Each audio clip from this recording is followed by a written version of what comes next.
ठीक आहे बघा, एका सशक्त लोकतंत्रामध्ये एक नवीन पक्ष कॉक्रोच पार्टी म्हणून त्यांनी जो काढलेला आहे, अर्थातच एका लोकशाहीमध्ये कोणाला पक्ष स्थापन करायचा नाही करायचा त्याचा अधिकार त्याला संविधानाने दिलेला आहे.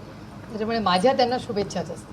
पुण्यातल्या विधान परिषद निवडणुकीमध्ये ज्या पद्धतीने तुम्ही माघार घेतली त्याच्यानंतर काँग्रेसने तुमच्यावर केला की जे आहे 4 महिन्यामध्ये दोनदा विश्वासघात राष्ट्रवादीने आमच्याशी केला आणि त्यामुळे आता इथून पुढे एकला चौऱ्याची भूमिका असेल असं महाविकास आघाडीमधून बाहेर पडण्याची त्यांची मागणी त्यांच्या वरिष्ठांकडे मॅडम असेल ह्याची मला काही माहिती नाही. काल वेणुगोपालजी जे जनरल सेक्रेटरी काँग्रेसचे आहेत त्यांचा मला कालच फोन आला होता.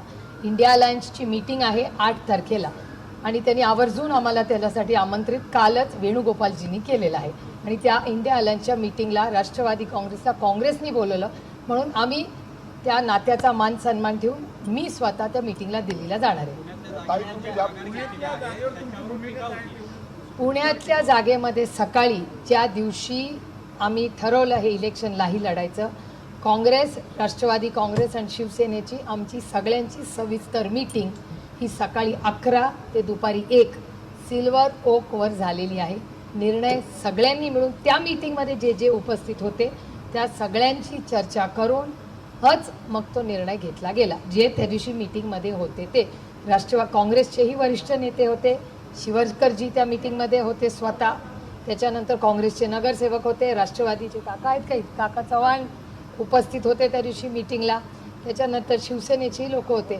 तर जी चर्चा झाली ती महाविकास आघाडीच्या सगळ्या घटकांची चर्चा करूनच आम्ही तो निर्णय पुण्याचा घेतला. जे नेते त्या दिवशी मीटिंगमध्ये हजर होते ते त्याचं कारण असं की प्रचंड घोडेबाजार याची चर्चा सगळीकडे होत होती. काका होते त्या मीटिंगला, इथे काका स्वतः आहेत आणि तिथे काँग्रेस आणि शिवसेनेचेही सगळे लोक त्या मीटिंगमध्ये उपस्थित.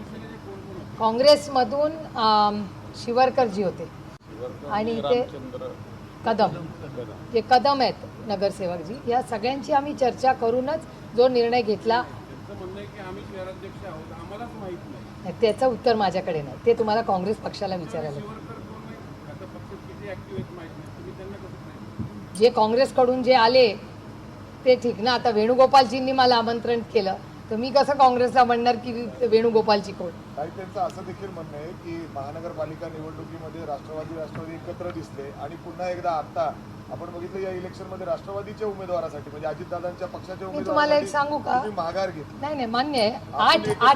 8 ठिकाणी बदल झालेले, 8 कॅन्डिडेट्सनी माघार घेतलेली आहे. त्याच्यात काँग्रेसचेही आहेत ना, काँग्रेसच्याही लोकांनी माघार घेतली. नाही, प्रत्येक ठिकाणी सिच्युएशन वेगळे. घोडेबाजार हवाय का, मी तुम्हाला त्याचा पुढचा टप्पा सांगते. मी स्वतः सुप्रिया सुळे एक नागरिक आणि लोकप्रतिनिधी म्हणून एक पार्लमेंटमध्ये बिल मूव्ह करते. ते तुम्हाला लवकरच दिसेल की अशा ह्या सगळ्या ज्या इलेक्शन्समध्ये जो घोडेबाजाराचा आरोप होतो हे बंद झाला पाहिजे आणि हात वरती करून पार्टीच्या व्हिपनी सरपंच टू लोकसभा हे पारदर्शकच इलेक्शन झालं पाहिजे. हे बिल मी स्वतः मूव्ह करते आणि तुम्हाला पुढच्या काही काळात हा बदल झालेला दिसेल. आणि सगळ्याच पक्षांमध्ये काय काय झालं. आधीपासून माहिती होतं आपल्याकडे नंबर्स नाहीये, घोडेबाजार होणार आहे, तरी सुद्धा तुम्ही उमेदवार दिले, एक सोडून 2 उमेदवार दिले, अचानक ते विड्रॉ केले. तर हा मेनली इगो सॅटिस्फाय करायचा विषय होता का जेव्हा वळसे पाटील पवार साहेबांकडे गेले की मग विड्रॉ झाले, काँग्रेसकडे कोणी गेलं की मग त्यांनी विड्रॉ केलं. म्हणजे लोकल ज्या तुमच्या गेमिक आहेत त्या एकदा कम्प्लीट झाल्या की मग विड्रॉल करायचंय आणि आधी काहीतरी वेगळा मेसेज असं सोशल मीडियावरती. नाही बघा, लोकशाहीमध्ये प्रत्येक बोलायला अधिकार आहे. मला ही इलेक्शन कधीच रंगत वाटलं नव्हतं. काय रंगत होतं या इलेक्शनमध्ये आणि घोडेबाजार इतका जाईल असं मलाही वाटलं नव्हतं, हे मी मान्य करते. आणि मीटिंग्समध्ये मला काय फार ह्याच्यात एक्साइटमेंट कुठे मला तरी दिसली नाही. मी त्या सिस्टममध्ये असले तरी हे एक इलेक्शन आहे. रंगत कधी येते जेव्हा लोकसभा, विधानसभा, कॉर्पोरेशन उसमें मजा आता है. जेव्हा पारदर्शकपणे येतो, फेम असतो, ती फाईट असते. त्या फाईटमध्ये मजा. या इलेक्शनमध्ये आता मध्ये राज्यसभेचं इलेक्शन झालं, सगळेच अनअपोज झाले, नंबर सगळ्यांकडे ते गुणागोविंदांनी झालं असते. पुण्यातल्या जागेवर आम्ही हाच प्रश्न विक्रांत ठाकरेंना विचारला, जे बिनविरोध आमदार झाले ते घोडेबाजार संबंध येतो पुढे. म्हणजे माझ्याकडे 800 मतं होती, यांच्याकडे फक्त 50-60 मतं होती. 50-60 नाही, आमची 150 होती. असं त्यांनी दावा केला. ठीक आहे ना, दावा करायला काय लोकशाही आहे. घोडेबाजार मला करायची गरजच नव्हती, केलं तर त्यांनी केलं. हे बघा, एक ते वयाने लहान आहेत, नवीन आलेत, माझ्या शुभेच्छा आहेत त्यांना. त्याच्यामुळे आता ते काय बोलले याला उत्तर मला देणं वाटत नाही. लोकशाहीमध्ये प्रत्येकाला बोलायचा अधिकार आहे, बोलतील ते, त्यांना वाटेल ते. तुमच्या भूमिकेमुळे ते बिनविरोध आले की काय हो, आले ना, मान्य करतो ना, मी कुठे नाही म्हणते. पंढरपूरमध्ये रोहित पवार अन्नत्याग आंदोलन करणारे संपूर्ण कर्जमाफी करावी पक्ष म्हणून तुमची काय भूमिका असणार आहे या? नाही, मीही तुमच्या चॅनलवर आज सकाळी ती बातमी पाहिली. मी फोनही रोहितला केला, तो भाषण करत होता. नंतर मी या कार्यक्रमात आहे. अर्थातच अन्नत्याग ही खूप टोकाची भूमिका होते. त्याच्यामुळे मीही रोहितला विनंतीच करीन की पहिली पॉलिसी होऊ दे, त्याचा वाटप होऊ दे. अन्नत्याग वगैरे या गोष्टी म्हणजे लोकांसाठी एवढी भूमिका घेतल्या, ह्याला हिंमत लागते, त्याचं मी कौतुकी करते. पण पहिलं पॉलिसी काय आहे हे सगळं समजून घेऊया आणि मगच करू. आणि अर्थातच माझी विनंतीच राहील की कोणीही म्हणजे रोहितनी पण आणि कोणीच अन्नत्याग वगैरे करू नये. मोठी लढाई आहे आणि या लढाईसाठी आपण सगळ्यांनी ताकदीने उतरलं पाहिजे. माझी रोहितला विनंती राहील की अन्नत्याग करू नको, पॉलिसी येऊ दे, वाटप होऊ दे. जर लोकांवर अन्याय झाला तर अन्नत्याग करण्यापेक्षा दुसरं काहीतरी मोठ्या पद्धतीने आपण सरकारला भाग पाडू हे करायला. आरक्षणाच्या संदर्भामध्ये सरकारने काही निर्णय घेतले 2 दिवसामध्ये, त्याला आता ओबीसी समाजातून विरोध होतोय प्रचंड आणि ते निर्णय अनकॉन्स्टिट्युशनल आहेत असं लिगल ओपिनियन सुद्धा समोर येत आहे. आंदोलनामध्ये ज्यांनी जे मृत्युमुखी पडलेत त्यांना सरकारनं नोकऱ्या द्याव्यात अशा पद्धतीच्या सरकारने जी भूमिका घेतली तर त्याला अनेक ओबीसी संघटनांकडून विरोध होतोय. आरक्षणाचं आंदोलन ही फार वैयक्तिक लाभाची बाब असताना त्यातल्या मृत्यूंना अशा पद्धतीनं किंवा त्यांच्या नातेवाईकांना नोकरी देणं हे योग्य नाही किंवा हे अयोग्य आहे, अनकॉन्स्टिट्युशनल अशी ओबीसीनी भूमिका घेतली. बघा, आरक्षण असू दे, शेती मालाला भाव असू दे, कांद्याचा प्रश्न असू दे, कर्जमाफी असू दे, हे जे सरकार आता आहे अतिशय दुर्दैवी आहे पण असंवेदनशील आहे आणि अनेक प्रश्नांबद्दल फार गांभीर्याने हे सरकार गोष्टी घेत नाही. आज महाराष्ट्राची आणि भारताची आर्थिक परिस्थिती अडचणीत प्रचंड आलेली आहे. पुढच्या काही कालावधीमध्ये नोकऱ्या असतील किंवा तुम्ही सगळा डेटा भारत सरकारचा बघा किंवा महाराष्ट्राचा बघा, हा आर्थिक अडचणी या पुढे फार मोठ्या आव्हान म्हणून आपल्यासमोर उभ्या आहेत. महागाई, बेरोजगारी आणि भ्रष्टाचार. मग नीटमध्ये झालेला भ्रष्टाचार असेल, महाराष्ट्रात चाललेला भ्रष्टाचार असेल, कॉर्पोरेशनमध्ये चाललेला भ्रष्टाचार असेल तो, किंवा प्रचंड महागाई जी चॅनल्सवर तुम्ही वारंवार दाखवता, प्रत्येकाच्या घरात ती झळ बसते, आणि बेरोजगारी जी वाढते, या सगळी फार मोठी आव्हानं आज आपल्यासमोर आहेत. त्यामुळे पॉलिसी मेकर्स म्हणून माझी महाराष्ट्र सरकारला पुन्हा पुन्हा आणि भारत सरकारला विनंती आहे की ह्या महत्त्वाच्या विषयांवर तुम्ही लक्ष द्यावे आणि ज्या शेतकऱ्यांचा असेल आणि किंवा आरक्षणाचे मुद्दे असतील, हे ज्या पद्धतीने सरकार हाताळत आहे हे अतिशय चुकीचं आहे आणि दुर्दैवी आहे. आणि याच्यात समाजात तेढ निर्माण करायचं पाप हे महाराष्ट्र सरकार करते. राज ठाकरे असं म्हणाले की बॅलेट पेपरवर जोपर्यंत निवडणुका होत नाहीत तोपर्यंत निवडणुका लढू नका. सगळ्यांनी ही भूमिका घेतली तर ते बदल शक्य आहे. ही भूमिका आहे. राज ठाकरे अनेक वेळा त्यांनी ही भूमिका मांडलेली आहे आणि ती रास्तही आहे. पण मी स्वतः 4 वेळा त्याच मशीनवर निवडून आल्यामुळे मग आमचे विरोधक आम्हाला म्हणतात की तुम्ही जिंकला की तुम्हाला मशीन चालतं, हारला की चालत नाही. पण मला असं वाटतं की भारतीय जनता पक्षाला एवढा आत्मविश्वास जर आहे की ते जिंकतात कॉपी न करता, मग जर राज ठाकरेंची एक मागणी आहे तर करून बघा एखादं इलेक्शन बॅलेट पेपरवर, काय हरकत नाही करायला. बऱ्याच विरोधी पक्षांनी निवडणुका लढवू नये असं त्यांचं म्हणणं आहे. हा त्यांचा एक मुद्दा आहे. नाही, त्यांचा हा प्रश्न आहे. आमची इंडिया अलायन्सची मीटिंग 8 तारखेला आहे, त्याच्यात त्यांचा हा मत किंवा काय याची आम्ही सविस्तर चर्चा करूनच जो काय निर्णय होईल तो एकमतानेच होईल. काँग्रेस जनता पार्टीचं दिल्ली जंतर मंतर या ठिकाणी आंदोलन उपोषण सुरू आहे. मागणी आहे की मंत्री धर्मेंद्र प्रधान यांनी राजीनामा द्यावा. तुमची काय भूमिका आहे? खरंच असं काही होईल असं वाटतं का तुम्हाला? एवढ्या मोठ्या प्रमाणात जे आपण बघतोय पेपरमध्ये जो प्रकार घडतोय सगळं, तुम्ही बघितलं असेल आता CBSEचे पण मोठ्या बदल्या झाल्या. प्रशांत लोखंडे जो एक मराठी सुपुत्रावर ही मोठी जबाबदारी दिली आहे, ही आपल्यासाठी खूप अभिमानाची आणि कौतुकाची गोष्ट आहे. आणि योगायोग बघा की आदरणीय पवारसाहेब केंद्रात मंत्री होते तेव्हा त्यांच्या टीममध्ये प्रशांत लोखंडे होते. त्याच्यामुळे आमच्या सगळ्यांसाठीच एक इमोशनल गोष्ट आहे की एक मराठी मुलगा त्याच्यावर आज देशाची जबाबदारी एवढ्या मोठ्या शिक्षणाची पडली, खरंच अभिमानाची गोष्ट आहे. पण त्याचबरोबर ज्या पद्धतीने शिक्षण खात्यामध्ये जो भ्रष्टाचार झालाय हा अतिशय दुर्दैवी आहे, त्याचा आम्ही जाहीर निषेध करतो. आणि माननीय प्रधानमंत्र्यांनी त्यांच्या मंत्रिमंडळात बदल करावे आणि अशाच व्यक्तीला जबाबदारी द्यावी ही मागणी मला रास्त वाटते. धर्मेंद्र प्रधान यांनी राजीनामा मागता का तुम्ही त्याचा? ते बघा, मला असं वाटतं एक मॉरॅलिटी ही योगायोगाने ते एक बिल आहे, हे ह्याच सरकारने आणलंय 130th अमेंडमेंट, की एखाद्यावर आरोप झाला आणि 30 दिवसावर त्याला जर जेल झाली तर त्याला प्रधानमंत्र्यांना, मुख्यमंत्र्यांना किंवा प्रधानमंत्र्यांना एखाद्या मुख्यमंत्र्यालाही काढून टाकायचा अधिकार त्या बिलात येतो. आणि त्याला या सरकारने कॉन्स्टिट्यूशनल मॉरॅलिटी हा शब्द त्या बिलमध्ये वापरलाय. मला कॉन्स्टिट्यूशनल मॉरॅलिटीचाच प्रश्न हा आजच्या सत्ताधाऱ्यांना विचारायचा, की एवढा मोठा आरोप झालेला असताना कॉन्स्टिट्यूशनल मॉरॅलिटी ही काय फक्त बिलामध्येच राहते का? मग तुम्ही जेव्हा म्हणता कॉन्स्टिट्यूशनल मॉरॅलिटी घ्या, मग हीच तुम्हाला लागू होत नाही. मग बिल करताना विरोधकांना आईस करताना, इन्कम टॅक्स, सीबीआय, खोट्या नंतर वॉशिंग मशीन मधून स्वतःकडे घेताना कॉन्स्टिट्यूशनल मॉरॅलिटी येत नाही, ती फक्त विरोधी पक्षालाच येते. आणि यांच्याकडे सब कुछ चंगिया आहे. हा चंगा मग तुम्ही काही केलं तरी पक्ष काय तुम्हाला पदावरनं काढत नाही. हा जेव्हा एक आत्मविश्वास येतो ना, त्याच्यातून समाजाला काय तुम्ही शिकवता? शिक्षण मंत्री देशाचा, त्याच्यावर आरोप होतात, मुलांची आयुष्य उद्ध्वस्त होत आहेत आणि त्याच्यावर सरकार काहीच करत नसेल, ते अतिशय दुर्दैवी आहे. काही पुष्पेंद्र सिंग नावाचे एक फायनान्शियल एक्सपर्ट आहे, त्यांनी भीती व्यक्त केली आहे काल की इतिहासातला सर्वात मोठा रिअल इस्टेट क्रॅश जो आहे तो एका काही महिन्यात, काही दिवसांमध्ये पाहायला मिळेल, ज्याच्यामध्ये मुंबई, बेंगलोर सारखे जे शहरं आहेत याच्यावर याचा मोठा फटका बसेल.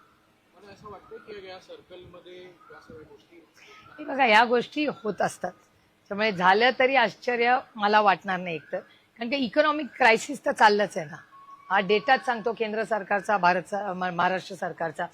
आता मी कालच प्रेसशी बोलत असताना त्यांना सांगितलं की केंद्रातून डेव्होल्युशन फंड येतो, तो फंड आला की तो एक सर्टन 2 गोष्टींनी पैसे कलेक्ट होतात सरकार, टॅक्समधून, आणि दुसरा एक टॅक्स असतो जो फक्त केंद्र सरकार कलेक्ट करतो. तो आता कसा टॅक्स आहे, आता एज्युकेशन सेस म्हणतात त्याला, टॅक्स म्हणत नाही. सेस सगळा केंद्र सरकार ठेवतो, तो राज्यांना देत नाही. आज एक काळ असा होता ज्या गोष्टी टॅक्समध्ये होत्या त्या सरकारनी सेसमध्ये घेतल्या, म्हणजे सरकारचे सगळ्या राज्य सरकारचे पैसे काढून त्यांनी सेसमध्ये घेतले. आणि आजपर्यंत अनेक वेळा बजेटच्या सेशनमध्ये मी विचारले, सेसचे पैसे कुठे जातात? सेस जेवढा कलेक्ट होतो शिक्षणाचा, तेवढा शिक्षणावर खर्च होत नाही. मग हे मधले पैसे जातात कुठे? सर्व शिक्षा नावाच्या पैसे महाराष्ट्रात येतात, ते डायव्हर्ट होतात. आरटीईसाठी पैसे येतात जे सर्व शिक्षणाला जातात. सर्व शिक्षणाचे पैसे लाडकी बहीण योजनेला जातात. लाडकी बहीण योजनेमध्ये 50% महिला कमी करून आता नवीन नियम कायदे जातात. मग हे आधीचे पैसे आले कुठून, खर्च कुठे झाले, आणि हा गॅप किती आहे? मी अनेक वेळा तुम्हाला fiscal deficit management, FRBM act बद्दल, म्हणजे तुम्ही आता म्हणाल ताई आली चला बाई परत हिचं FRBM ऍक्ट आलं, पण हा FRBM act is the crux, तो आत्मा आहे त्या बजेटचा. म्हणजे मी जर 100 रुपये कमवते आणि 200 रुपये खर्च केला, दिवाळखोरीच निघणार ना माझी. तो बॅलन्स ठेवायला हा ऍक्ट, आणि ऍक्ट कोणी आणला? अटल बिहारी वाजपेयी साहेबांनी आणला, आणि तो नंतर आणखीन ताकदवर केला मनमोहन सिंग साहेबांनी. मग ह्या ऍक्टचं काय होणार? लाडकी बहीण योजनेमधून महिला का एवढ्या कमी झाल्या? आरटीईचे पैसे का येत नाही? सर्व शिक्षा अभियानचे पैसे का वेळेवर पोहोचत नाही? हे प्रश्न आहेत ना. मग शिक्षणाबद्दल हे आता ही नीटच्या परीक्षेचा एवढा मोठा पर्दाफाश झाला, आणि आता तर म्हणता येत नाही ना, 12 वर्षांचं सरकार आहे ना, आता तर 70 वर्षाचा हिशोब काढता येत नाही ना, आता 12 वर्षाचा कधी ना कधी हिशोब द्यावा लागेल ना. त्यालाच जोडून असा प्रश्न आहे की राज्यापासून केंद्रापर्यंत ज्या सगळ्या परीक्षा होत आहेत ज्यामध्ये विद्यार्थ्यांचं तर स्वाभाविकपणे नुकसान होताना दिसतंय, कुठेतरी शिक्षणामध्ये देखील परिवर्तनाची गरज तुम्हाला वाटत नाही का? आणखी आता एआयचा मुद्दा जेव्हा साहेबांनी विचारला गेला तेव्हा त्यांचं देखील हेच म्हणणं होतं की हेच जर आधी केलं असतं तर कदाचित ती वेळ आली नसती. 17 वर्षाचा मुलगा CBSEच्या इथिकल हॅकिंगमधून सगळी ती सिस्टीम बाहेर आणतो आणि दाखवतो. कुठेतरी सगळी सिस्टीम, बेसिक एज्युकेशनची सिस्टीम जी आहे तीच कुठेतरी फ्लॉ मध्ये अडकली असं वाटत नाही. काय सिरियस नाहीये हे सरकार. या सिरियस, ज्याला इंग्रजीमध्ये जिंगोइझम म्हणतात, ते जिंगोइझम मध्ये इतके नशेमध्ये आहेत ना त्याच्यामुळे आज शिक्षणात झालेल्या अडचणी, शेतीमध्ये कांद्याचं आंदोलन तुम्ही बघतायत, फेकून देत आहेत कांदा लोक रस्त्यावर, त्यांचे अश्रू पुसायला या सरकारला वेळ आहे का? घोडे बाजार करायला सगळ्या चॅनलवर दिसतात, पण सरकारमधला एकही व्यक्ती, मुख्यमंत्री सोडले, तर कांद्यावर बोलतो का? एक व्यक्ती मला दाखवा. 3 पक्ष आहेत, 3 पक्षाचं सरकार आहे ना, कांद्याबद्दल जावं किंवा कोणीतरी लासलगावला जाऊन हिंमत करून दाखवावी आणि तिथे जाऊन बसावं. का नाही या सरकारला? दिल्लीत बसतात तिकीटं वाटवण्यासाठी या आता परवाच्या इलेक्शनची. त्याच्यासाठी वेळ सगळ्यांना होता जाऊन भेटायचा.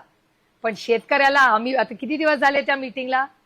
शेतकऱ्यांचे अश्रू पुसले का हमी भाव चांगला मिळाला का सगळा कांदा विकत घेतला? काहीच झालं नाही. त्यामुळे हे जे सरकार आहे अतिशय असंवेदनशील आहे. पक्ष फोडा, घड फोडा. राष्ट्रवादी काँग्रेस फोडली, शिवसेना फोडली, आता टीएमसी सेम मॉडेल. आजच सकाळी मला कुणाचा तरी फोन आला होता की तृणमूल काँग्रेसचा जसं आमचं केलं तसंच पक्ष फोडा, अकाउंट फोडा, सगळं फोडा. आता डीएमके मध्ये अजून काहीतरी गैरसमज चाललेत, AIDMK मध्ये चालेल. मग कुठल्या राज्यामधला विरोधी पक्ष साम दाम दंड भेद ED CBI इन्कम टॅक्स वापरून पक्ष फोडणे, सगळं संपवणे. काही दिवसांनी राहुलजी म्हणतायत हे खरं होताना दिसणार आहे. या देशात लोकशाही टिकेल का नाही असा एक मोठा प्रश्नचिन्ह आपल्या सगळ्यांच्या समोर उभं राहिलेला आहे. आणि संविधान खतरे में है हा जो जे तुम्ही सगळ्यांनी 2024 मध्ये ऐकले ते खरंच पुन्हा होतंय का काय असं मला हा सगळा डेटा सांगतोय. जलसंपदा विभाग करणार, पण मुद्दा असा आहे की राजकारणात आयडिओलॉजीला काहीतरी महत्व असतं. त्या आयडिओलॉजीच्या मुद्द्यावर विरोधी पक्ष आज ज्या मतदारांनी तुम्हाला मतं दिली आणि तुम्ही अशा विधान परिषद ऍडजस्टमेंट करत असाल, मग त्याचं उत्तर काय आहे? विधान परिषदेचा मतदानाचा आणि ह्या इलेक्शनचा काहीही संबंध नाही. एक तर मी स्वतःच बिल मूव्ह करणार आहे की हे इलेक्शन बंद तरी करा, नाहीतर ओपन वोटिंग करा. हे घोडे बाजार आणि हे असले सगळे उद्योग बंद झाले पाहिजे. हात वर करा, व्हीप काढा आणि त्याच पद्धतीने इलेक्शन झालं पाहिजे. ही माझी भूमिका असेल. काही दिवसात तुम्हाला माझं ते बिल पार्लमेंटमध्ये दिसेल. मी इलेक्शन कमिशनमध्ये जाणार आहे आणि मी या सगळ्या प्रक्रियेवर वेळ पडली तर कोर्टातही जाणार. कारण का हे कुठेतरी थांबलं पाहिजे या मताची मी कुठल्याही बाजूला असू दे, सत्तेत किंवा विरोधात, या भानगडीच होता कामा नये. निवडून यायचंय तर या, आणि तुम्ही कशासाठी निवडून येताय ह्याची तर क्लॅरिटी असली पाहिजे. ह्यांच्यापैकी आयडिओलॉजी किती लोकांची क्लिअर आहे? तुम्ही निवडून आल्यानंतर कशासाठी तुम्ही जरा विचारून बघा ना की तुम्ही पुढच्या तुम्ही निवडून आलाय ना, काय तुमचा 5 पॉईंट प्रोग्राम सांगा. पटकन विचार बघूया किती लोक तुम्हाला 5 पॉईंट प्रोग्राम सांगू शकतील. शिवाय दुर्दैव आहे की ज्या पद्धतीने राजकारणातला हा एक मोठा बदल जो होतोय त्याच्यामधून पॉलिसी मेकिंग हा विषयच राहिला नाही. आम्हीच काही लोक जे पॉलिसीवर बोलत राहतो आणि पॉलिसीवर हार्ड कोर पॉलिसीवर चर्चा, विरोध, चर्चासत्र या राज्यात आणि देशात थांबलेली आहेत. हे दुर्दैव आहे. आम्हाला कुठे चर्चा? आम्हाला पार्लमेंटमध्ये थोडी मिळते. आणि माझं भाग्य की बारामतीकरांनी एवढा म्हणजे बारामती लोकसभा मतदारसंघांनी माझ्यावर विश्वास दाखवला. मी 3-4 JPCs वर आहेत. त्या जॉईंट पार्लमेंटरी कमिटीवर खरंच पॉलिसीवर काम करायची संधी आम्हाला मिळते. ते सोडून मला पॉलिसीवर चर्चा, विरोध होताना तेच दिसत नाही. हे दुर्दैव. जलसंपदा विभागाचं कार्यालय म्हणजे जे सिंचन भवन आहे ते पुण्यातून सोलापूरला एक भाग आणि कोल्हापूरला दुसरा भाग हे शिफ्ट होणार आहेत अशी चर्चा आहे आणि आरोप सुद्धा केलेत. आम आदमी पक्ष असं म्हणतोय की अजितदादा असते तर किमान पालकमंत्री म्हणून त्यांनी ही भूमिका घेतली असती की अत्यंत महत्वाचं कार्यालयाचे 2 तुकडे करून कोल्हापूर आणि सोलापूर सारख्या शहरात केले नसते. कारण कृष्णा खोरा असतील किंवा अनेक खोऱ्यांचे जी सेंट्रलाइज पोझिशन जी आहे हे पुणे शहर आहे. तरी हे दोन्ही तुकडे करून बाहेर जाणं हे दुर्दैवी वाटत नाही? आणि याचं कारण काय? एकतर म्हणजे हे या ऑफिस म्हणजे समजा एखादा बदल करायचा असेल पॉलिसीमध्ये, मी त्याच्या विरोधात नाही, पॉलिसी बदलत राहते, पण हे करायचं कारण काय? अशा वेळीच एका ऑफिस जे यशस्वीपणे काम करतंय त्याचे 2 तुकडे करून 2 शहरात त्याला मूव्ह करायचं कारण काय? याचं उत्तर मी एक पत्र लिहिणार आहे माननीय मुख्यमंत्र्यांना त्या डिपार्टमेंटला की त्यांनी आम्हाला सांगितलं तर पाहिजे का करतंय. काहीतरी कारण तर द्या. मनमर्जीनी सरकार चाललंय आणि पुण्याचं महत्व हे वारंवार कमी व्हावं. आता पुण्याचा क्राईम, आता मी 3 दिवसापूर्वीच तुमच्याशी बोलले होते तेव्हा माननीय CPंनी मला एक पत्र लिहिलं 10 पानी पत्राला. मला आनंद वाटला त्यांच्या मनाचा मोठेपणा की त्यांनी ते मला पाठवलं. मी CC बघितलं पण त्याला मुख्यमंत्री आणि अमित भाई शाहना CCच नव्हती. कारण का डेटा त्यांचा होता ना, मी काही माझ्या कल्पनेतला डेटा नव्हता. तरी माझी नैतिक जबाबदारी म्हणून मला वाटलं चला आपल्याला माहिती नाही, आपल्या पुण्याचं नाव खराब होतंय, आपणच अमित भाईंना आणि माननीय मुख्यमंत्र्यांना पत्र पाठवावं.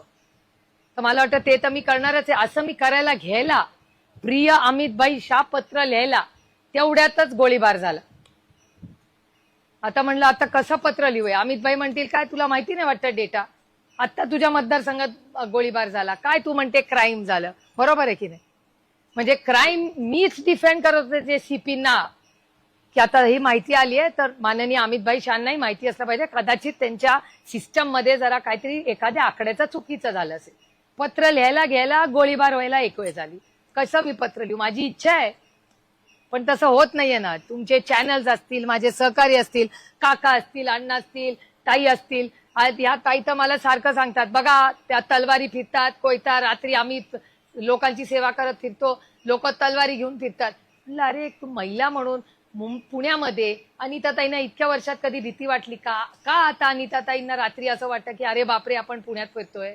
अनिताताईंनी 24 तास लोकप्रतिनिधी म्हणून बिंदास फिरलं पाहिजे, पण तशी परिस्थिती नाही ना पुण्यात आज. आणि मग ते म्हणतात कोयता गँगच नाही. म्हणून मी आता एक चिप करते, त्याच्यामध्ये सगळे कोयता गँगचे तुम्ही दाखवता ना, कारण का मी तर काढलेले नाही ते व्हिडिओ, ते चॅनल्सचे आहेत. काही विरोधी पक्ष म्हणून काही क्रिएट नाही केलेलं आहे मधून. चॅनलचं नाव, तारीख, वेळ हे सगळं एक नोट करून मी सीपीना पाठवणार आहे, कारण का त्यांच्या त्या पत्रात आहे की कोयता गँगच नाही आहे या राज्य पुण्यामध्ये. हे सगळं थोडंसं काम मला आज दुपारी करायचं. बारामती लोकसभा मतदारसंघ म्हणजे बारामती इंदापूरमध्ये मोठा पाऊस झाला, गारपीट झाली, शेतीचं पण नुकसान झालं. तुम्ही आढावा घेताय का? हो, माझं कलेक्टरांशी बोलणं झालंय. कलेक्टर बाहेर आहेत, ते येतील आता. त्यांच्यावर त्यांनी रोल टाकलेला आहे. युगेंद्रही काल त्या भागात होता, तो फिरतोय त्या भागामध्ये. माझं भरणे मामांशीही बोलणं झालेलं आहे ऑलरेडी. मी भरणे मामांशीही बोलले, मी बारामतीच्या आमच्या सगळ्या पदाधिकाऱ्यांशी बोलले, कलेक्टरांशी बोलले. आणि पंचनामे लवकरात लवकर कसे करून घेता येईल हे करावे. पण हे एक गोष्ट आपण सगळ्यांनी लक्षात घेतली पाहिजे की आज बघा मुंबईची ही बातमी आली की मुंबईमध्ये पाणी नाहीये पुढच्या 40 दिवसानंतर. त्याच्यामुळे हा प्रश्न इथपर्यंत सीमित नाहीये की ही एक केस आहे. मी थोडा विचार करते की माननीय मुख्यमंत्र्यांना विनंती करावी की थोडा व्यापक आणि मोठा विचार करा. आज या सगळ्या बदलामुळे आज तुम्ही बघता 10 जून पर्यंत पाऊस आला पाहिजे, पावसाचा पत्ताच नाही आज. आणि आता तुम्ही राहुलजींचा नवीन उपक्रम बघितला का एन्व्हायरमेंट सेफचा, तर तुम्ही बघितलं का नाही? तो फॉर्म भरला का नाही? इकोबारचा लढा. आता झाडं वाचवण्यासाठी आपण सगळ्यांनी ताकदीने लढलं पाहिजे. राजकारण होत राहील, पण जर पाऊसच नाही पडला, काळ्या मातीची इमान राखणारा शेतकरी जगू शकला नाही तर खाणार काय तुम्ही?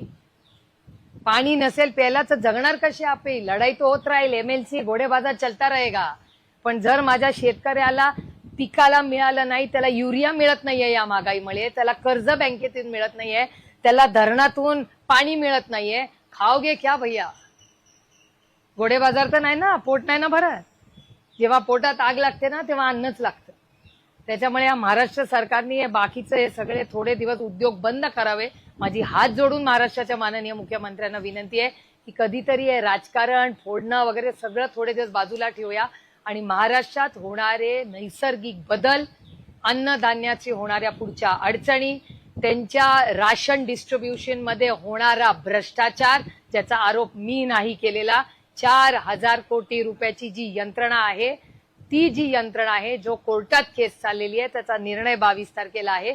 त्याच्यात असं वर्तमानपत्रात आणि चॅनलनं सांगितलं की 400 कोटी रुपयाचा भ्रष्टाचार त्या पूर्ण डिस्ट्रीब्युशन सिस्टम मध्ये आहे. हा आरोप माझा नाही, असं वाचण्यात आणि टीव्हीवर आलंय. त्याच्यामुळे या सगळ्या प्रक्रियेची नोंद महाराष्ट्राच्या माननीय मुख्यमंत्र्यांनी घ्यावी. शेवटचा प्रश्न, पुण्यात मविया राहणार आहे की नाही?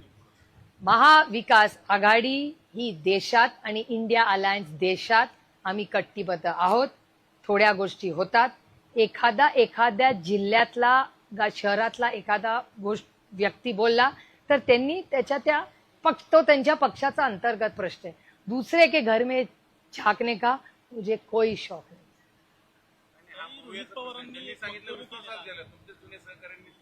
नाही, माझ्या जुन्या सहकार्यांनी काय बघितलं हे मी पाहिलेलं नाही.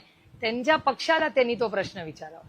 आणि जेव्हा काल मला वेणुगोपालजींचा फोन आला की तुम्ही सगळे नक्की इंडिया अलायन्सच्या मीटिंगला या, राऊत साहेबांची काल काही वेगळ्या कामासाठी बोललं झालं, हर्षवर्धन सपकाळांचं माझं अजून काही एका आंदोलनासाठी 15 तारखेपासून हर्षवर्धन सपकाळजी मी आणि शिवसेना 15 ऑगस्ट पासून राज्याचा दौरा सुरू करतोय. त्यामुळे हे जे काय तुम्ही पुण्यात झालंय मला माहिती आहे, ह्याची मला फारशी माहिती नाही. हा प्रश्न तुम्हाला काँग्रेस पक्षाला विचारावा लागेल. लेटरवर नाही, मी त्यांना पत्रच लिहिलेलं नाही. नाही, मी आभार मानले हो, अतिशय प्रांजळपणे आभार मानले. असं काय करता, ते सीपी आहेत या शहराचे, असं काय करता? हो पण काय नाही, मी कशाला त्यांचा वेळ वाया घालू. त्यांनी मला एक पत्र लिहिलं, ते मी माननीय अमितभाई शाह, कारण का नंबर अमितभाईंच्या ऑफिसनी पाठवले ना, तर माझी नैतिक जबाबदारी आहे, एवढी नैतिकता राहिली आहे ना आमच्यामध्ये, त्या नैतिकतेच्या वेळी मला वाटलं माझी नैतिक जबाबदारी आहे की अमितभाईंना आणि देवेंद्रजींना आपण कळवलं पाहिजे की बाबा तुमचा डेटा काय तुमच्या सरकारबद्दल सांगतोय, पण सीपींचं वेगळं मत आहे, त्यांची बाजू कोणीतरी मांडली पाहिजे की नाही सरकारकडे, असं कसं. त्याच्यामुळे तो पाठवला आणि तेवढ्यात मी म्हणलं, तेवढ्यात तो खून झाला. त्याच्यामुळे घाबरले ना मी की अरे बापरे, मग ते रागवतील ना मला मुख्यमंत्री आणि अमितभाई शाह की तू काय म्हणते, तू म्हणते क्राईम कमी झाला, क्राईम तर दाखवतोय वाढलाय, असं मी नाही म्हणत. माननीय मुख्यमंत्री आणि देशाचे होम मिनिस्टर म्हणते. रोहित पवारांनी दोन्ही राष्ट्रवादी एकत्र येण्यासंदर्भात परत एकदा वक्तव्य केलेलं आहे. जर दादांच्या राष्ट्रवादीने भाजपची साथ सोडली तर आम्ही एकत्र येऊ शकतो, असं रोहित पवारांचं वक्तव्य. आमचा पक्ष अतिशय लोकशाही पद्धतीने चालतो, त्याच्यामुळे लोकशाही पद्धतीने सगळ्यांना आपलं मत मांडण्याचा अधिकार आहे. चला, थँक्यू. आपण आता 12 तारखेला कॉर्पोरेशन 12 तारखेला कॉर्पोरेशन